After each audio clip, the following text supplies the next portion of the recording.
The realization does not arrive as a moment. It arrives as erosion, a slow disappearance of presence. Messages unanswered, promises that dissolve without confrontation, faces that were once familiar, then distant, then irrelevant.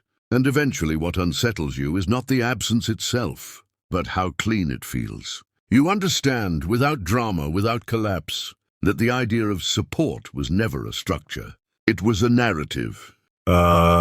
Collectively maintained fiction designed to soften a truth most people cannot tolerate. When consequence arrives, you are alone. This realization does not elevate you.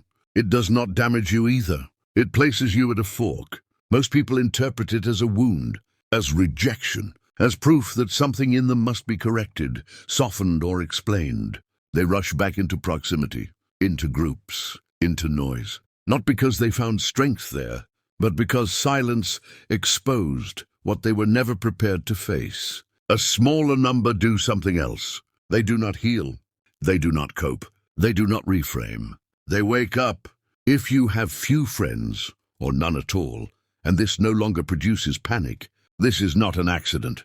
It is the side effect of a psychological configuration incompatible with the herd. The first rare trait you possess is perceptual accuracy. You see relationships as they are, not as they are advertised. Not as emotional sanctuaries, but as systems of exchange. Every bond carries expectation. Every closeness generates obligation. Every act of support creates deferred leverage. You are not cynical. You are early. You notice the cost before the invoice is delivered. And once you see this, selection becomes inevitable. Your circle shrinks not from arrogance, but from precision. The second trait is your resistance to validation. Approval does not anchor you. Praise does not regulate your behavior. You sense instinctively that validation is not a reward, but a conditioning mechanism. Those who require recognition allow others to shape their internal hierarchy. You do not outsource authority that easily. This makes you difficult to integrate into social structures that rely on constant affirmation to maintain cohesion. You are not unlikable. You are unprogrammable. The third trait is your relationship with silence. Silence dismantles most people. Without stimulation, without witnesses, they encounter themselves and retreat. You stayed. Over time, silence stopped feeling empty. It became pressure, and pressure, when endured, produces density. Your thinking slowed but deepened. Your speech became minimal but final. You stopped filling space for comfort. Social systems interpret this as distance. You experience it as efficiency. The fourth trait is obsession, not interest, not enthusiasm. Obsession. When something matters to you, it consumes disproportionate territory.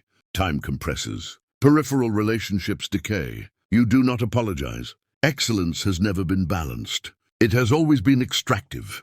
And you understood this before you ever named it. The fifth trait begins as isolation, but evolves into strategy.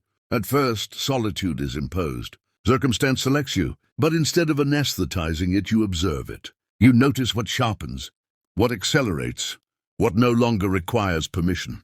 Eventually, isolation becomes deliberate. Not because you dislike people, but because isolation creates asymmetry. While others coordinate, explain, negotiate, and reassure, you move without friction. Speed increases. Complexity collapses. Control tightens. The sixth trait is internal governance. You do not negotiate endlessly with yourself. You do not hold internal elections. There is a hierarchy inside you, and it is not democratic. Impulse does not vote. Emotion does not veto.